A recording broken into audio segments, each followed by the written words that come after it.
Shalom, Bapak Ibu kekasih Tuhan yang sangat-sangat diberkati Tuhan.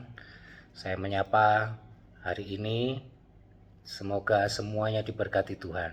Ya, kita akan membahas masing-masing belajar tentang iman yang benar. Iman yang benar itu seperti apa? Ada dicontohkan di Alkitab. Ini saya sudah buat catatan di Alkitab, firman-firman Tuhannya ini juga.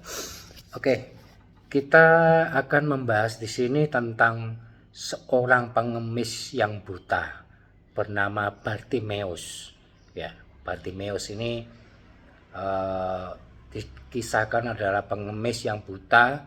Dia berada di pinggir jalan. Ya, ketika Tuhan Yesus datang, dia mendengarkan Tuhan Yesus. Kemudian dia memanggil-manggil. Oke, kita baca dulu di Markus 10 ayat 46 sampai 52. Saya singkat-singkat saja di sini inti-intinya. Di Markus 10 ayat 46, di Yeriko itu ada seorang pengemis namanya Bartimeus, pengemis buta, ya. Terus yang 47, ketika itu Tuhan Yesus datang, ya, ke Yeriko. Terus Bartimeus mendengar Yesus sang firman. Dia mendengarkan firman itu. Yesus adalah firman Allah. Yesus sang firman itu datang. Ia mulai berseru. Pertama mendengar firman, ya, kemudian dia berseru, Yesus anak Daud, kasihanilah aku. Wah, ini luar biasa. Dia bisa memanggil Yesus anak Daud. Ya, kasihanilah aku. Ya, berarti orang yang bisa memanggil, menyebut dan berani menyebut Yesus anak Daud itu bukan orang sembarangan. Dia adalah orang yang percaya dan mengerti firman. Kenapa? Dinubuatkan di Perjanjian Lama bahwa Mesias nanti datang dari keturunan Daud.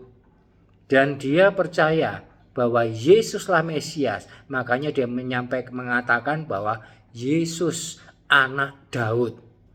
Nah, di situ di ayat 48, banyak orang, bukan satu orang saja. Banyak orang menegurnya, disuruh diam. Banyak orang saat itu di sana itu ada orang Farisi, ada orang ahli-ahli Taurat, ya, orang Yahudi. Orang Yahudi itu nggak percaya Yesus, nggak percaya kekristenan, ya. Itu banyak menegurnya karena mereka tidak percaya bahwa Yesus itu anak Daud, tunas Daud, keturunan Daud yang disebut di Perjanjian Lama dinubuatkan adalah sosok Mesias, ya, penolong, ya, raja yang akan menolong, memberikan keselamatan, ya. Itu banyak orang-orang Farisi itu yang menegur. Tapi di sini yang dahsyat adalah apa? Semakin dia ditegur, semakin keras dia berseru, anak Daud, kasihanilah aku. Wah, ini luar biasa imannya ini. Dia nggak takut dengan orang-orang banyak itu. Tidak takut dikucilkan sama orang Yahudi, orang-orang Farisi. Sebab zaman itu ketika orang percaya mengikuti Yesus akan dikucilkan oleh orang Yahudi, orang Farisi itu. Ya. Ayat 49 singkatnya apa? Setelah Tuhan Yesus mendengarkan Bartimeus berseru-seru, percaya, memanggil namanya, kemudian Tuhan Yesus memanggil Bartimeus, suruh panggil. Ya, apa yang dilakukan murid-murid Tuhan Yesus? Kuatkan imanmu, berdirilah, disuruh menguatkan iman, disuruh berdiri, ya. Ayat 50 singkatnya, Bartimeus menanggalkan jubahnya dan mendapatkan Yesus. Mendapatkan itu mendatangi Tuhan Yesus. Ini luar biasa yang dilakukan Bartimeus. Apa? Dia berdiri itu, dia menanggalkan jubahnya. Jubah, ya, zaman dahulu jubah itu merupakan suatu simbol dari status orang yang mengenakannya. Ya, dia tahu ini Tuhan yang memberi keselamatan. Berarti dia yakin hidupnya akan berubah. Maka dia tanggalkan jubahnya. Jubah apa? Jubah sebagai seorang pengemis, jubah sebagai seorang yang buta. Dia akan dibaharui sama Tuhan Yesus, akan mendapat keselamatan, mendapatkan pertolongan. Makanya dia buang jubahnya, dia tanggalkan, dia buang jubahnya. Nah, ini luar biasa imannya ini, ya. Oke, saya lanjutkan dengan Matius 16 ayat 24. Saya bacakan di sini. Matius 16 ayat 24. Lalu Yesus berkata kepada murid-muridnya, setiap orang yang mau mengikut aku, mengikut Yesus, ia harus menyangkal dirinya. Nah, seperti ini, menyangkal dirinya, itu loh, ditanggalkan jubahnya. Dia menyangkal dirinya. Bartimeus menyangkal dirinya, sudah, saya bukan pengemis lagi, saya bukan orang buta lagi. Dia percaya kepada yang dituju adalah fokusnya Tuhan Yesus. Memikul salibnya dan mengikut aku, mengikut Yesus. Oke, saya lanjut lagi yang tadi di ayat 51. Setelah Yesus bertemu dengan Bartimeus, kemudian Yesus bertanya kepada Bartimeus, apa yang kau kehendaki supaya aku perbuat bagimu? Tuhan Yesus tanya kepada Bartimeus. Jawab orang buta itu, Rabuni, supaya aku dapat melihat. Rabuni itu bukan celikkan mataku, bukan artinya, ya, bukan Rabuni itu bukan celikkan mataku, bukan. Rabuni itu adalah panggilan yang lebih dahsyat daripada guru. Ya, Rabuni itu bahasa Ibrani, bahasa Aram, ya. Rabuni itu bentuk panggilan penghormatan yang lebih intim daripada kata rabi atau guru. Rabi itu guru, tapi Rabuni itu kata yang lebih intim, penghormatan yang lebih intim. Ya, dia sangat-sangat menghormati Tuhan Yesus. Ya, ayat 52. Lalu kata Yesus kepadanya, pergilah, imanmu telah menyelamatkan engkau.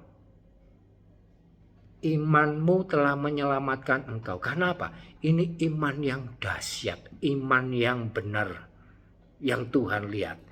Imanmu telah menyelamatkan engkau.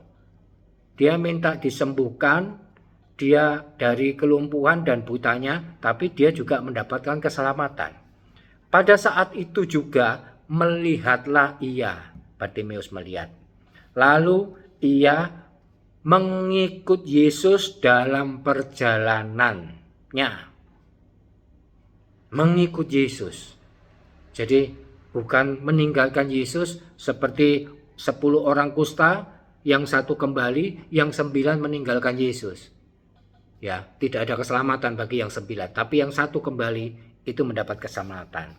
Jadi, apa yang harus kita lakukan dengan iman yang benar? Yaitu iman yang disertai dengan perbuatan. Seperti apa? 1, mendengar firman dulu.